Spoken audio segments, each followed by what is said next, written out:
Pumutok na.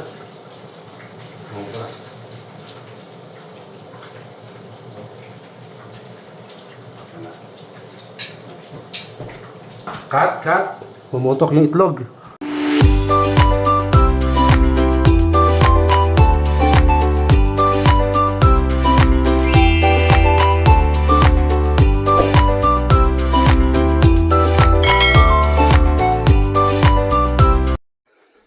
You know what's up? So nag-crave ako sa sa kwek-kwek. So gagawa ko ng kwek-kwek ngayon. Samahan niyo ako paano gumawa ng kwek-kwek.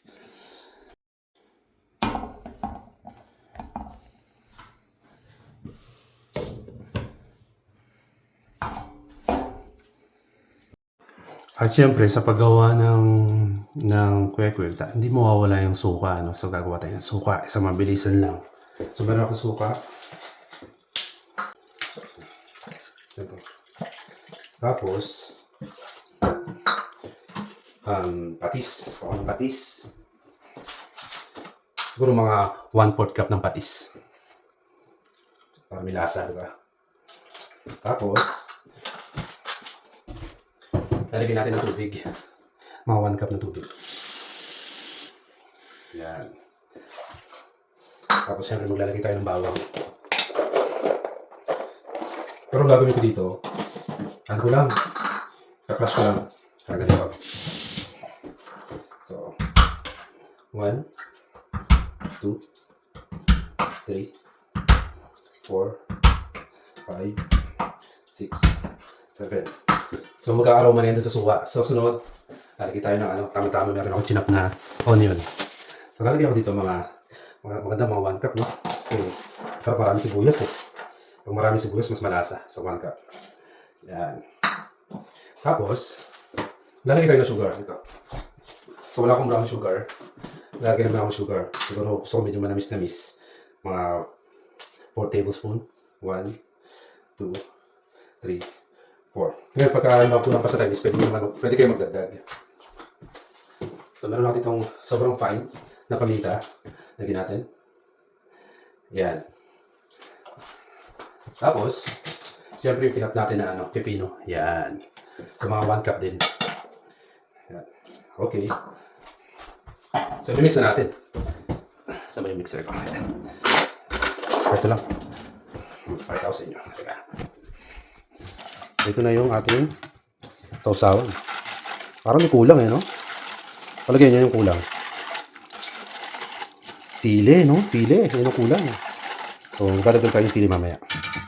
So, tikman na natin to. Tikman natin. So, tikman natin yung suka. You know. Actually, nasarap na niya. Gusto ko pa mas matamis, pero palagi ko okay na siya. So, ready na natin suka. Yun, no. Yan. So, tatabi natin siya. Siguro mga kailangan nyo mailaga itong itlog, mga 20 to 25 minutes. Kasi, pag gumagawa ko ng kwek-kwek, gusto ko talagang lutong-luto yung yung kulay dilaw sa loob. So, siguro mga 5 minutes pa. Then, pwede natin siyang palamigin.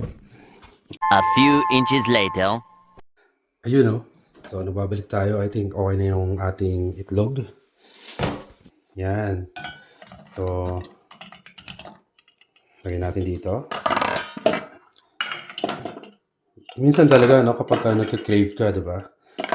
Pwede mo namang gawin sa bahay. Kasi minsan, wala kang mabibilhan. Lalo pag sa mga lugar na walang ganito or meron pero malayo. So, bakit hindi ka na lang gumawa? Pwede naman, marami naman pwedeng pagkopyahan. Pwede ka manood ng YouTube. Kaya mag-search ng mga recipes, diba? So, gagawin ko lang dyan. Lalagyan ko lang siya ng tubig para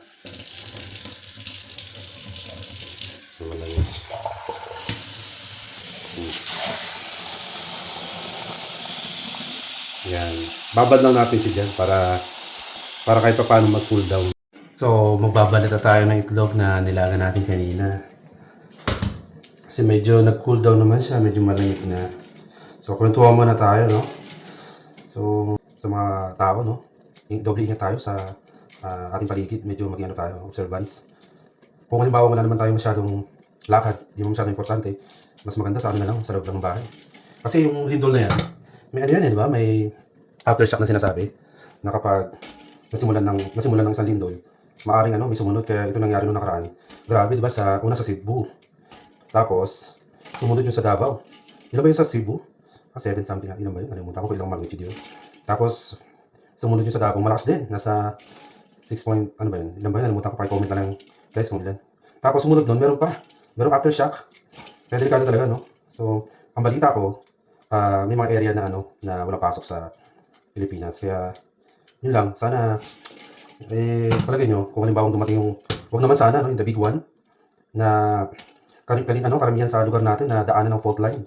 Delikado yun, no? Pag lumindol at daanan yung mga fault line natin. So, kung naman sana mangyari, lalo yung may mga malapit doon sa fault line. Siyempre, yung mga kamag-anak natin, di ba? Nakakapag-alala. So, doble ingat tayo mga akasa. So, yeah. Babalatan lang natin itlog. Balik sa topic. Babalatan ko natin itlog. Then after, diretso na tayo. Gagawa naman tayo ng pang-braiding niya. So, papakita ko paano ko gagawin. Yeah. Ang discarte nga pala dito sa itlog, di ba kung naglalaga kayo, kung gusto nyo yung hindi siya madikit sa shell, kapag babalatan nyo na, pag naglaga kayo, lagyan nyo siya ng asin. Yan. Di mo siya na marami. Mga lang, tama lang para, hindi ko alam kung ano meron pero sinabi lang ng chef ko nung katrabaho sa restaurant before, lagyan ko doon ng asin. Then, pagka binalatan mo na siya, hindi na siya, madali na siyang balatan, kumbaga. Hindi siya sumasama sa shell. Ganun. Maliban na lang kung yung paglaga nyo ng itlog, is kilo pa talaga. Ganun. Pero kapag sakto na, in time, hindi na siya titikit. Pero yung itlog, kumidikit pa siya dito. Mabira. Ay, hindi na, okay na. Kumaano na siya. So, ubusin ko lang ito guys, para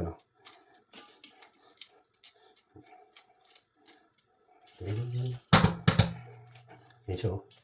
May siya, may isang layer na parang tawag doon, yung hindi sumasama. Kailangan basta unitin mo rin yung layer na yun, no? A few inches later. So, gagawa na tayo ng breading nating itlog. Pero usually, yung ginagawa nila na breading ng itlog is yung parang butter breading ba yun? Yung parang liquid siya, hindi siya totally na parang itlog, then inano mo sa breading, tapos nilagyan mo sa itlog uli na binate, di ba? Yung parang, ang tawag sa process na yun. Tapos, lalagyan mo ulit sa harina, then ipiprito mo. Pero ito, sa paggawa ng breading ng kwek-kwek is yung parang liquid siya. Papakita ko sa paano. So, wala akong pang kulay. Ako, na-endorse si Mamasitas. Bali, ako lang yung Mamasitas. Hindi naman sikat tong nagbablog eh. Pag sikat to, bawal yan. So, harina. Siguro gawa tayo ng mga 2 cups muna.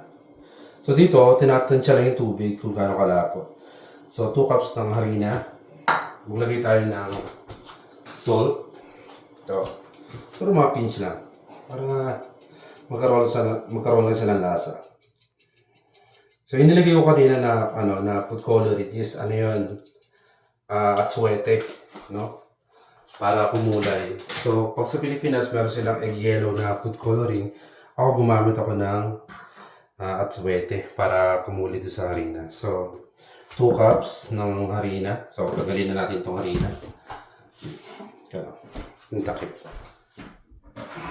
Yan. Yan. Ito na dito. So, maglalagay lang ako ng tubig. Pero, tatansyahin natin kasi hindi ko matatansya yung tamang lapot kung bibiglayin natin siya ng tubig. So, haluin agad natin. So, nilagay ko na salt. Atsuete, 2 cups ng harina, at konting salt. So, lalagyan ko na ito ng tubig. Usually, 1 cup, okay lang sa umpisa. Lalaban pa yan. So, yung pangalawang cup natin, medyo alalayan na natin. Yan. Tapos, yan. Konti muna. Then, mimix natin siya ng konti. Dahan-dahan lang guys, para hindi kayo matalsikan. So, ang gusto ko, tamang consistency lang. Consistency talaga. Tamang lapot lang, di ba? Yan natin. Haluin mo natin ito. So, ready ko lang yung isa. So, yung food coloring na ginamit ko, yung atsuete powder. O kaya pwede kayong gumawa ng atsuete na maliliit, tapos ibabaw nyo sa mainit na tubig. Yun ang pangkulay nyo sa ano. Hello! I need tea. Okay. But where's the chair? Chair? So, lagyan natin ng konting tubig ulit. So, pangilan na yan? Pangalawang tubig na yan, no? Oops, ayun na. Yung sinasabi ko. Di ba? Dapat talaga dahan-dahan eh. Yan. So, I think okay na to. Yan.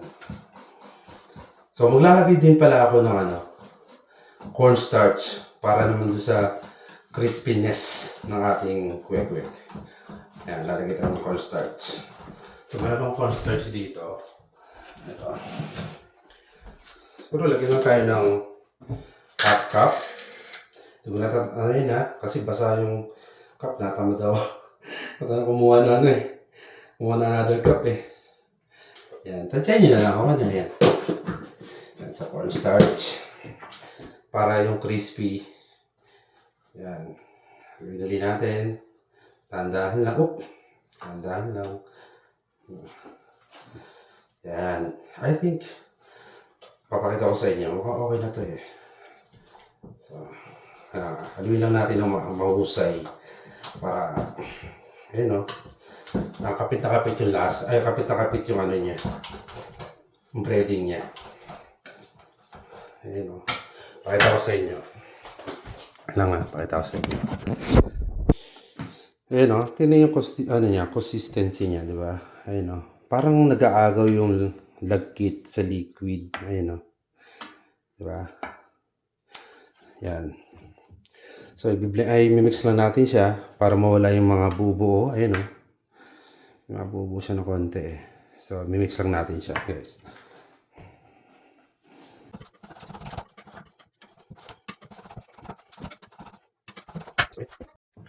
Bago ko nga pala makalimutan, maglalagay din ako ng turmeric powder. Kasi ano ito eh. May aroma. Tapos, siyempre, bago ko na makalimutan, maglalagay din ako ng garlic. Garlic. Yan ito. Garlic powder. Kunti lang. Diba? Parang ganito. Cooking Bay Master.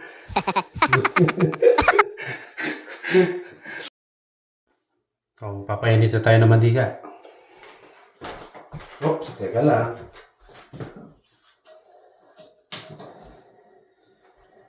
Okay lang. Konti lang naman yung tubig eh. Di ba naman yung sasabog? Actually, kailangan natin dito maraming mantika. Yan. Kailangan kasi lubog yung lubog yung itlog sa mantika, di ba? So, painitin lang natin siya. Pag ready na, meron na akong butter, kung tawagin. So, lalagyan ko dito ng flour. Flour talaga, dito. Tapos, i-coat natin yung itlog bago natin ilagay sa mantika. Okay, so watch out. A few inches later. So, ito na. So, check natin kung okay na yung mantika natin, ha? So, papakita ko sa inyo. So, kuha lang tayo ng konti. Tuloy lang natin dito. Yan. Pag umaangat na siya, sabihin, okay na siya. So, nakakaroon ako ng konti.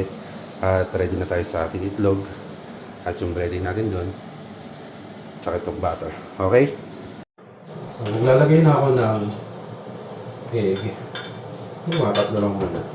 Tapos, ano ba ito? Ito. Cook lang natin siya. Tapos, meron akong dalawang stick. Pabang na natin dito. Try natin. Ang pinagagawa natin. So, nakikita ko lang ito sa yung mga nagbibenta. Nilalagyan nila ng stick. Tapos, pinagato nila. Yun, no? Ayan. Isa pa. Pwede na akong magbenta, guys. Ako seryoso. Seryoso. Pag halimbawa sa Pilipinas, bawang mababa ng bigayan sa mga ano, titinda na lang ako ng ganito. Okay. Kaya ko tinda. Hindi ako mahihiya. Diyos. Yan. Pero kaya ko. Kaya ko talaga. Pag walang choice. Ayun, ang ganda oh. So, nuna ko muna yung tatlo, papakita ko sa inyo. Yung tatlo. So, yun na siya. No? Kakakuha na ako ng ano. Head lang. Kuha tayo ng...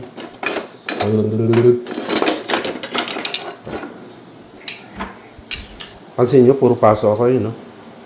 Paso na mantika yun, guys. Ayan siya, guys, oh. Ow! Diba? Hintayin natin siya mag-golden... Ano ba? Golden yellow? So, salo na ako ng marami. Kasi marami pa naman yung space dito. Salangan ko na lang ng marami pa.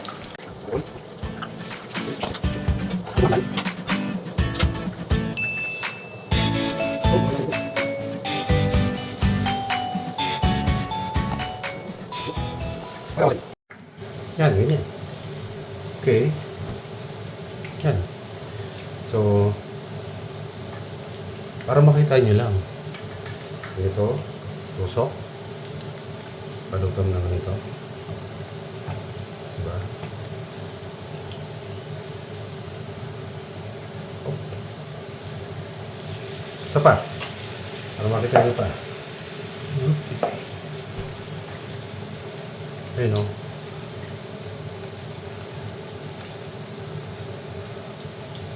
Dami ah. Ayun o. Okay na. Okay na yan ha. Yan. Bali nakapaghango na ako ng dalawa. Tignan natin baka may luto na. Gusto ko kasi medyo ano sa ano talaga yung crispy talaga. So, tignan yung kulay guys. Di ba ang ganda? At swete lang yan guys. At swete. Tignan natin maano. Gusto ko maluto pa talaga siya. Para crispy talaga. Ayan.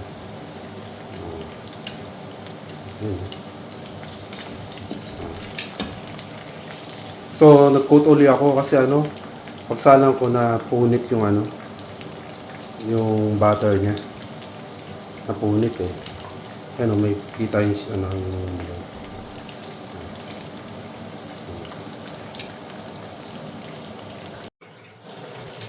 pero ang reality, siyempre after mo mag-video, mag-record, dapat ikaw na maghuhugas.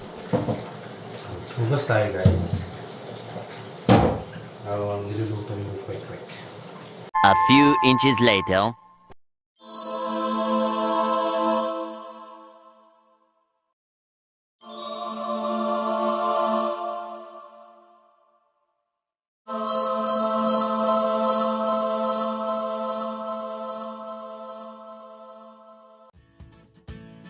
Ito na, nire-ready ko na ang ating simpleng merienda, ang kwek-kwek o tokneneng.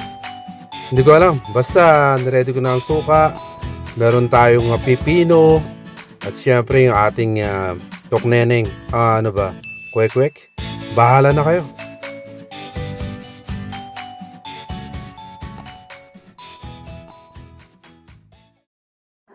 So guys, meron akong kwek-kwek, tara. Ito yung suka ko dito. Mukbang lang eh. Mukbang style. No, nakatutok. Lami. Hindi. Joke lang yan guys. Wala, mukbang. Mukbang style. Yun o. Kaya na tayo. So meron ako dito na sirang itlog eh. Ito. Kainin ko na lang ito. Tinatago. Kasi pumutok eh. So ito isa para kay... Ano ba yan? Ano ko ang Dalawa na sa'yo. So, dalawa. Wow. Dalawa rin sa akin. So, naglagay din ako ng sili, eh, no? Nakita ba? Hindi kita. Ayun, ang sili. Labuyo. Yun! Tapos mukha. Pipila. Yan, pag gusto nyo ng sobra. Street food talaga. Cravings talaga eh. Di ba? Di ko nalalagyan ng sili, sir, ha? Sili. Sili, ba't may sili? Hindi ako naglagay sa sarili. Tama na, Nay. Gusto ko yung yung hinihigop mismo yung suka, di ba? Gusto niya ng suka. Yan. Yung Ayun, suka. Ang cravings natin, Ito. Egg to, ha? Tarayin ko na yung nasirang itlog. Tignan nyo, dumarin. Diba? Narinig niyo yan? Crispy. So, nagpa-crispy ata yung yung cornstarch siya. Panipuri. Ayun, no?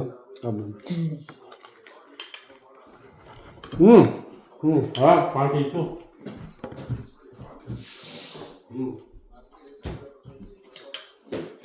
Ay, pwede.